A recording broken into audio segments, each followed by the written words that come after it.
Welcome to the Java Cafe, Java fam. Good morning, everybody. Good morning. Good morning. There we go. Good morning. Today is Monday, April 15th, 2024. It is Marathon Monday. It's Mental Health Monday. It's the night after Silk R&B Monday. And so we're coming in this morning. We have a guest that is sharing with us some marketing things and also her resource guide that she has developed. And so we're excited to have her with us this morning. And it is just now. I have asked Alexa a couple of times to pronounce her name, and I'm going to make sure that she does it right so I don't butcher it up. But we are excited to have her with us this morning. I know some of you are off today, checking in, so share this with folks and invite them into the Java Cafe. Some of our regular folks are probably sleeping in, but please say good morning to. Now, I am going to, as the church folks used to say, I'm going to tempt at Adebukola. No, it's Adebukola. So it's phonetic. So Oh, it is phonetic. Okay. Yes, it's phonetic. Once I tell people that, they're like, "Oh, okay, I can totally say that." Adebukola. That's yes, exactly. That's perfectly yes. Good morning. That in my parentheses, it's phonetic. It's phonetic. Put it yeah. in, add it, maybe next to the pronouns or just so. But no, thank you. Because it's important.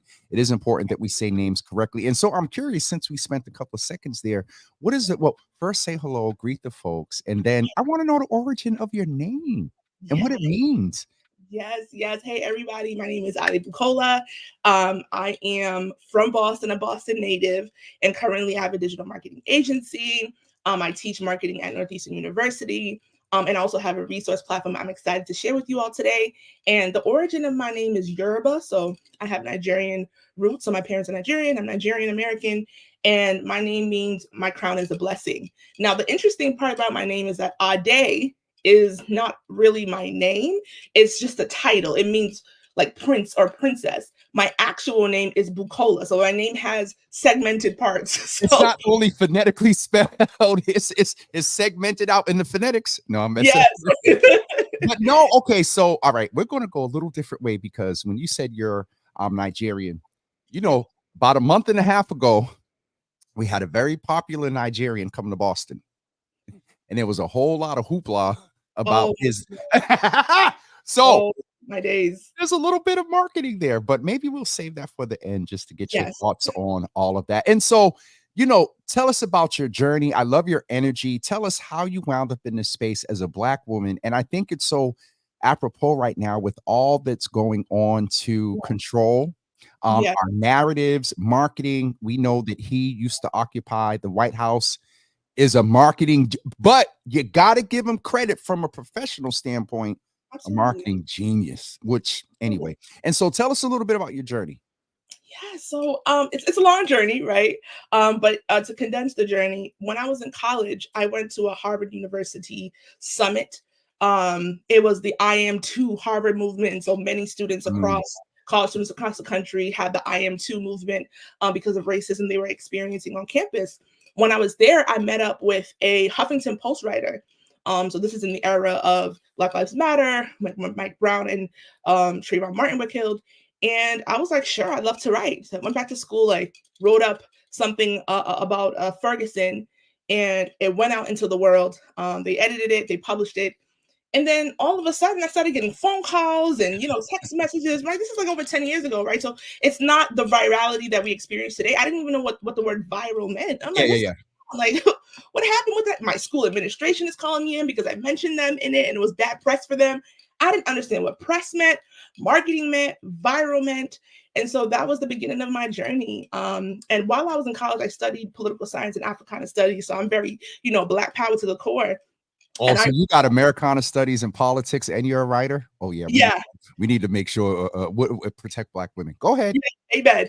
And so that really started my journey into marketing. And I would go to the editors and say, hey, like, what does this mean? How did y'all do this? How did I write this? And now millions of people had read it. And that was my first introduction into marketing. And I continued to write for many years. I ended up writing for Teen Vogue, Huffington Post, so many Vice platform. I started writing for so many different platforms, and it all focused on Black culture, Black movement. And I decided to really kind of go down that route. So while I was in college, one of my very last classes was called Black Twitter. Now, Black Twitter at the time was a phenomenon that was just growing. And we learned that Twitter deleted hashtags of Sandra Bland. So you know how you could look up a hashtag And and it's gone. Yep. And you can show you everything that somebody said with that hashtag. Yep. When you look up Sandra Bland, it was gone. And so we started doing something called digital archiving, right? Because we are human beings, we have our physical selves, but we are also digital selves. And in the next 10 to 20 years, when people look at the history books, they're not going to be looking just at video and audio. They're going to be looking at what people said. Digital footprint. Yep. Digital footprint. And so we started archiving, and that's again how I got into that. And then I learned, like, wait a minute, I love marketing. I love Black people and Black history, global Black history. I want to do something that kind of meshes the two. Because when you look at Black movements, Black liberation movements, marketing and a branding was a tool that we use to spread our message. So marketing is not just a commerce tool. It's not just a tool for business.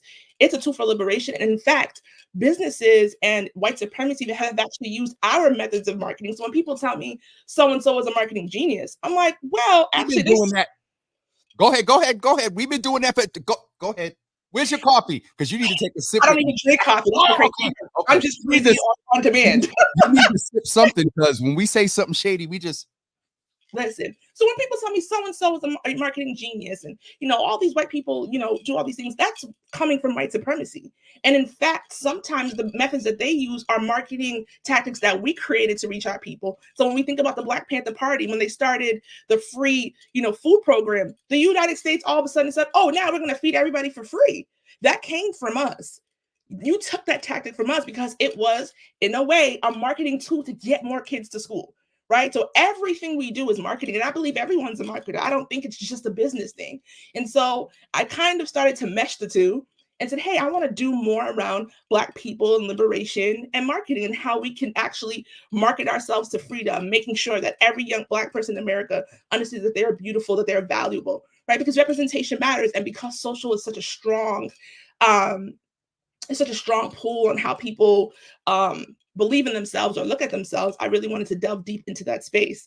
And so after college, I started my marketing agency, and I started pitching to different businesses, organizations, nonprofits in Boston, and asked them if I could handle their socials. At this time, social wasn't really being used for business. Yeah. Facebook didn't even have like Facebook business pages at that point. I just kind of like went with the flow.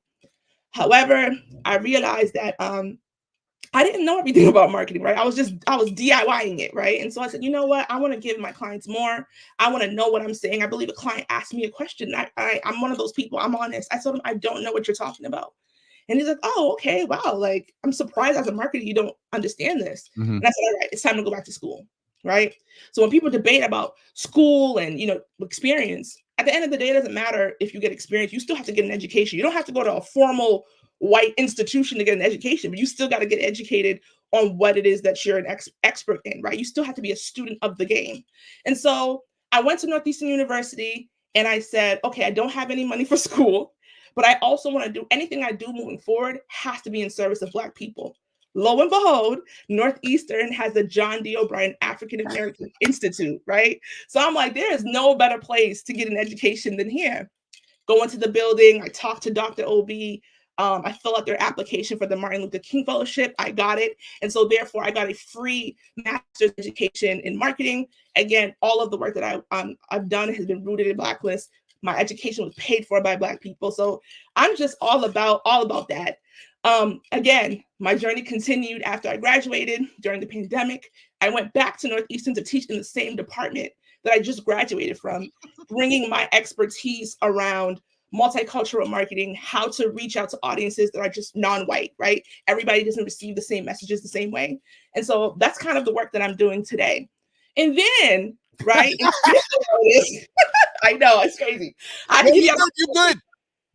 In the midst of all of this, I realized that a lot of small businesses that I work with in my marketing agency now, right? They don't understand marketing. And I'm like, what's the big hoo-ha about marketing? Like, I don't think that marketers should be the only one with this information, again, because if it's a liberation tool, everybody should have the skill. And so what I've done is take everything I learned in university, everything I learned in my experience, and I've published it for free. For free. Free 99. Free 99. So I have a platform called For All Things Digital. And it's a team of volunteers who scavenge and hunt the internet for different free business resources, free business classes, free marketing classes. We've also published grant applications. We actually are now grant writers helping people. And since 2020, right, because grants are typically a nonprofit tool. So prior to 2020, only a nonprofit can go and ask for money. You better go ahead, teach here. I'm about to take myself off of camera. You could just take over. Go ahead. Go ahead. And so it's typically seen as a nonprofit tool. However, after 2020, right? So when George Floyd got killed, all of our ancestors got killed. What happened is that businesses started to reinvest back into the Black community. Temporarily, but go ahead. Right, temporarily. So now LLCs, if you have a small business, if you're a sole proprietor, you can now go in and ask for funding. Since 2020, For All Things Digital has helped community members within our membership get access to $600,000 worth of funding that they don't have to pay back. Because I was just so tired of seeing people gatekeep information about grant funding. I was so tired of seeing people not help others get funding. I mean, millions of dollars go unclaimed every year. And once you win a grant, you can't win it again. Like if I want a grant from an organization, they're not going to be like, oh, apply next year. They're going to give it to somebody else. So if I won something, I'm going to help the next 50 people I know get it as well. And that's the whole story about me and what I do. All right, thank you all for joining us on Java with Jimmy today. Make sure that is so. I just one, I enjoy your energy. Two, I love the focus with the specific focus on building out not only Black orgs, Black people. Speaking of Black people, I see reference here that you call yourself a solopreneur. Is it? What do you mean by that? We would know that that's basically a sole proprietor, entrepreneur. But okay. All right, there is a whole lot to unpack in the past few minutes. Okay, so where shall I start? The first thing I want to ask about is if you could just give us one gem when it comes to marketing, because there is intentionality on our demographic, our market, basically. Is that where the word marketing comes from? We're the market for folks that are trying to sell all the anyway.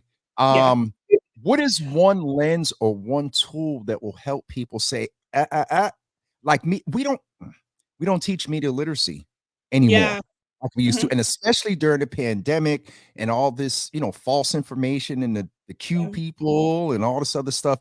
What is one thing that you would advise the general public, a tool, a couple of them, to filter messaging? Yes.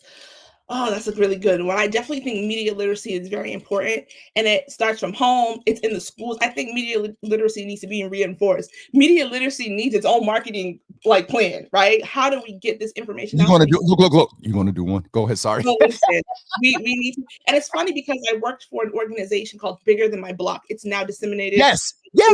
Foundation. And so that's part of the work we were doing, right? We created a marketing campaign that was fun, that was cool, but still gave people, money give people information about themselves. And so we brought together 400 BPS students, and we brought at that time Mayor Marty Walsh to actually speak to the students, right? This wasn't just a political event. This was like, we need you to tell the mayor what you want. Like we had students come up stage, talk to him, like, listen, my brother got killed, I need your help, things of that nature. And so we need to do more. We need to create marketing around media literacy, because when I tell you the internet will ruin your life, even someone that is informed as myself, when I get on the internet every day, I'm like, my brain is discombobulated, right? And like, I know this is not real. I'm not worried about it. But when you consume something, right, once you see it, you can't unsee it. Your brain has already stored it in one cabinet in your brain. It might not affect you at this moment, and it might affect your dreams, right? I believe in astral projections. We all have them. You just never know. And so it's very important to filter out. And I think our social media platforms mandated by the government are starting to put that into play. However, that is what happens when policies like that go into place to protect children or to protect people. It's a fine line. It's a fine line, and it always, but it's not a fine line to me. Because every time y'all do something, why does it always affect Black businesses? How come everybody else doesn't feel the hit? Why are Black businesses getting affected the most? So tell us what you mean there in reference to social media and the policies, TikTok they're trying to ban or buy and all that. Go a little bit deeper there. Right. So for example, there are certain hashtags that are banned. So you use a hashtag. Let's say you posting about beauty. You put beauty tips, hashtag beauty tips. If you're a Black-owned business, you're selling, I don't know, mascara, lotion, or shea butter. What's happening is that these platforms are blocking certain hashtags or blocking certain words from being used. And what happens is that if I'm a beauty business owner and I'm a Black woman and you're blocking my hashtags, what happens is that the algorithm will tell itself to not bring traffic to this page because it's banned. We call it shadow ban. But the thing about it is that, okay, that's fine, right? You're trying to protect people. I get it. I, as a marketer, I'm always keeping up with the trends to see what words are being blocked, how to make sure you don't get shadow banned, and how to make sure that, your platforms are healthy and acceptable to the algorithm. But why is it that I see white businesses use this platform, or other businesses use this platform, these words and hashtags, and are growing exponentially, but Black women and Black men are using them, Black young people are using them, and for some reason they're getting blocked, right? So when governments make policies against social, it affects Black people the most, just like anything else. I'm just getting ready. Come on, just like everything else, right? So marketing is the same thing. And so as a marketer, I'm constantly having to research to stay abreast of everything that's going on, to make sure that our businesses don't fall apart, right? We're going into a cookieless world, right? We're no longer using cookies, and cookies essentially are code that helps you track your customers, right? So if you have something important, when you go online, the internet is helping you attract customers, right? It's attracting customers to you. People are constantly searching things. You want to come up in those searches, and cookies help that happen. But without cookies, right, without these things that help us track our business, get connected to our customers, how are we going to make money? And again, I'm all with protecting children. I'm all with media literacy. But why is it that when y'all do something positive, it negatively affects Black people? I don't get it. It's still feeling like a white supremacist. Listen, let me tell you, because you will drive yourself insane. Literally trying to figure out the why. We know why they're doing it. We're powerful. Your demographic right now is the number one when it comes to solopreneurs or entrepreneurs. And so we're not going to go here on this Monday morning, because we can turn this to an after dark real quick. They don't want us to gain the resources and gain the capital to be able to fund the movements and things, to which you're referring. So, oh my God, you got me. I'm tired. And that's always an indicator of like a good interview. And so, do you have anything coming up? I do have the website on here, folks. You can go to the website. I'm on it and just getting ready to kind of navigate a little bit, so folks know where they can go to get the tool. You have the Culture Forward calendar, Several Studios, Relationship Marketers Guide, Generative AI. Like, you got a few things going on here. Yeah. And actually on our Instagram page, so that's our website. We publish things on our website, but we realize that it's hard sometimes to get people from one platform to the next. And so we use Instagram mainly as the place every day where people can get resources. And so we've published grants on our page, different marketing tips. And a lot of the marketing tips are not typical marketing tips. I always like to rethink marketing. Even when I was going to grad school, when I would learn about marketing stuff, I'm like, this doesn't feel relevant. Like, I get that this is how marketing is. This doesn't feel relevant to me. It doesn't feel relevant to, my people or other demographics. And so when I think about marketing, I like to reimagine it in my own words and in my own way of thinking. And so they're very non-conventional marketing tactics and strategies and advice, but you can find them on there. And even there's a article that I wrote on For All Things Digital called Branding for Black Liberation. And that, again, is basically what I talked about before, talking about how Pan-Africanism was designed and things of that nature. So I, again, tried to apply my marketing knowledge with Africana studies and with my own experience. We're going to take a quick break and come back before we, oh, Jesus, God, time goes quick. We're going to take a quick break and come back and finish out our conversation because there's so much information here, and it is, I got something, I'm jacked up. We'll be right back with you all in just a couple of seconds.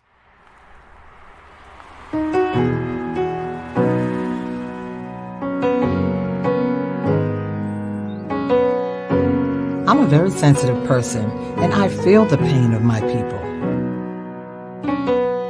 They know me, they call on me, and I assure them that I'm not a provider, but I am one who cares.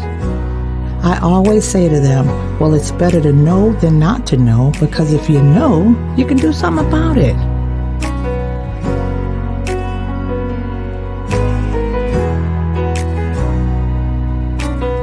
Think about the loved ones around you. Think about the ones that love seeing you come through that door.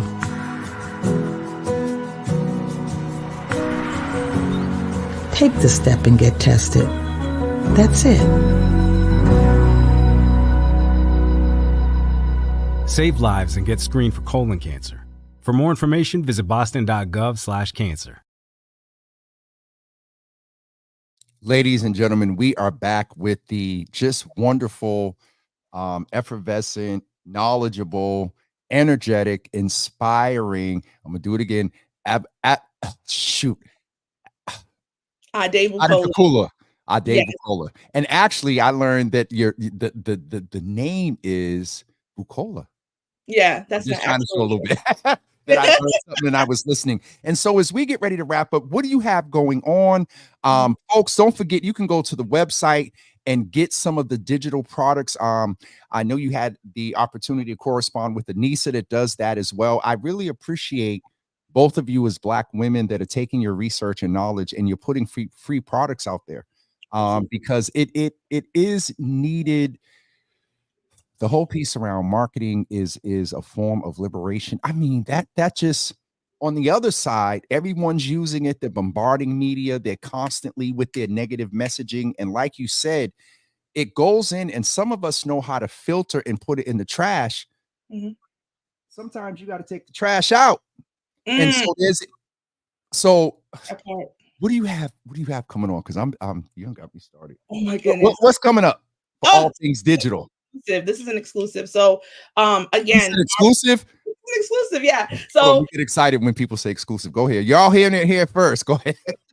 So again, we publish grant information because we want people to get access to marketing tools and resources. Again, I have an agency, so on the agency side, people pay us to work with us, even though we have a very unique business model there where people are able to work with us for free.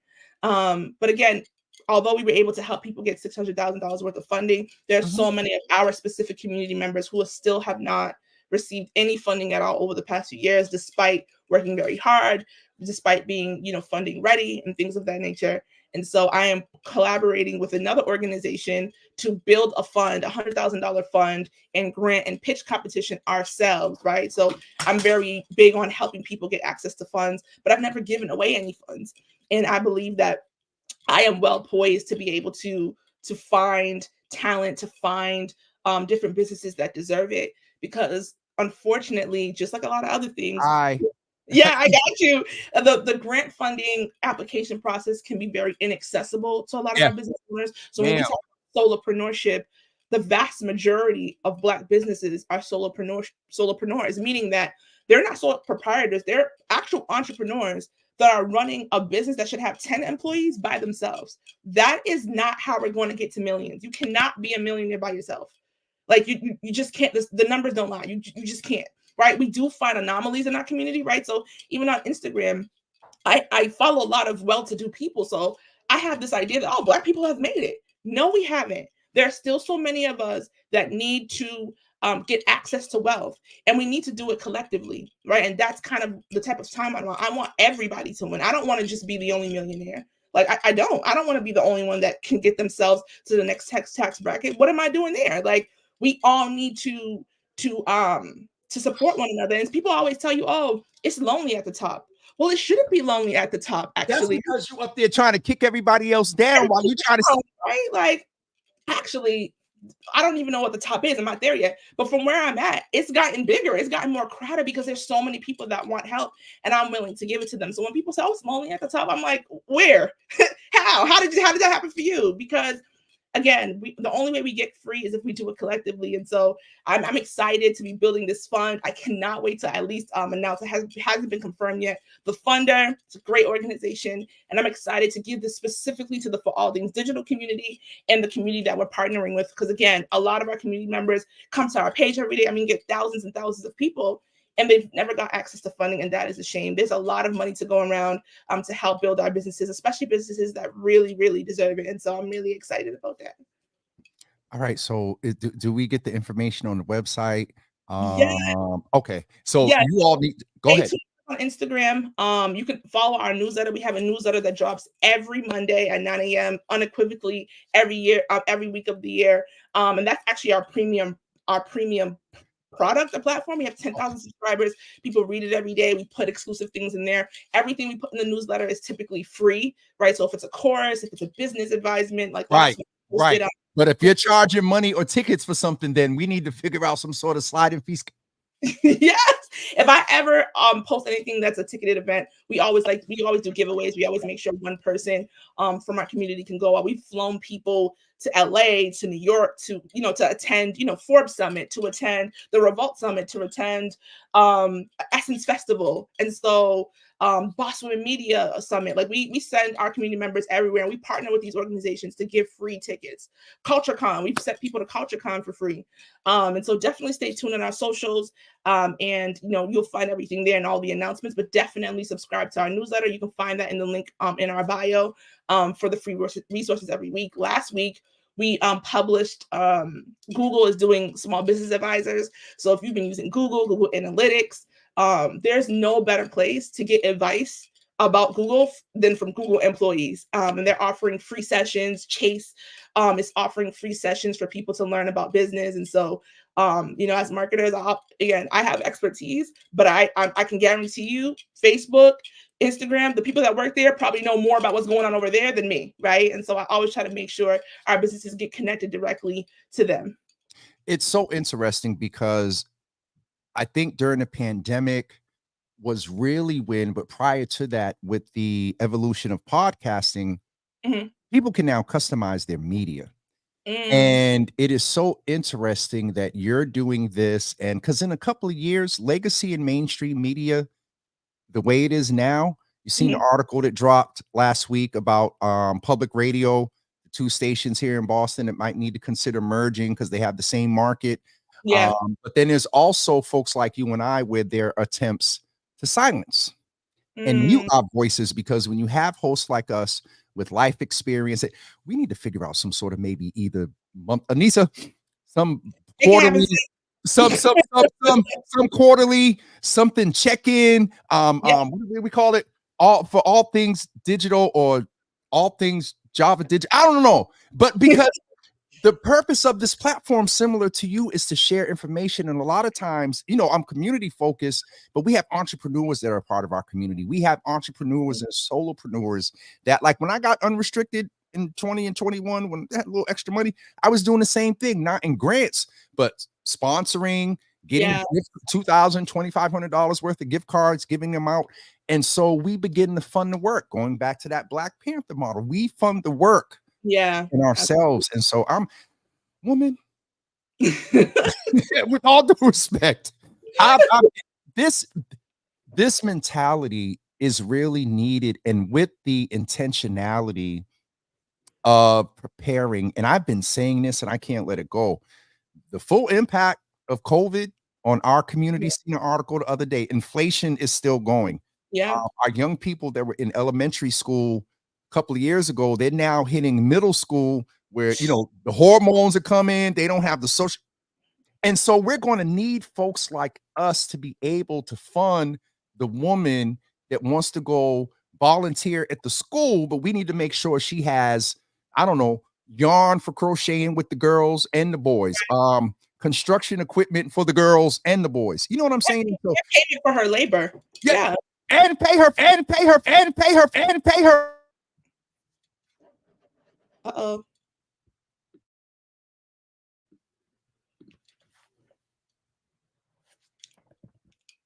I can't hear you.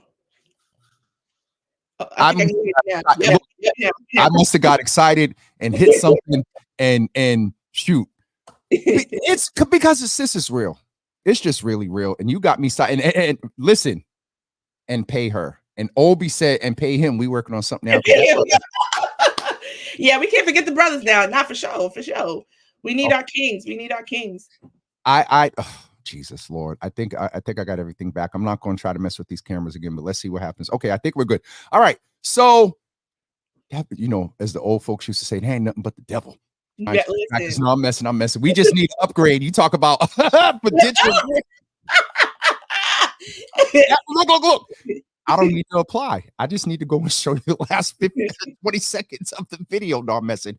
But no, I'm really encouraged to know that there are folks like you moving in the space, because the fight for digital equity, not just access of the internet. We have Tech Goes Home. They're coming on soon to talk about their programming and whatnot. We really need this. Uh-oh, what echo? Okay, folks are in here talking because I I messed up on the tech. But you got me like you got me very, very excited just about the importance of this space. I have this term in my bio called digitability. We can take our we can do. Remember in 2020 there was protesting, but we were also on Twitter. We do some advocacy and stuff on Twitter now. So with there's listen. Okay. Started. Did we miss anything? So no event right now. The grant is coming out. We have your website up here, site up here, site up here, site up here.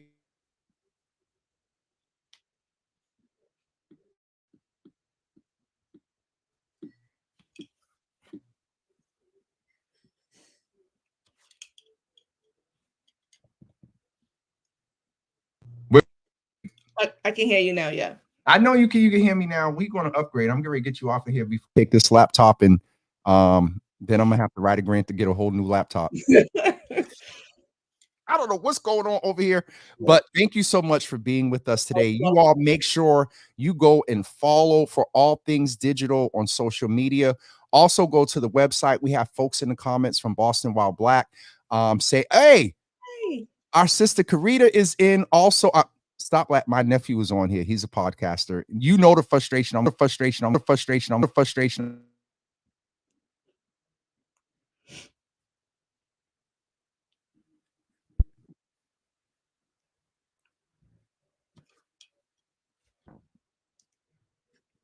What about now? Yep, got you. I'm getting off there.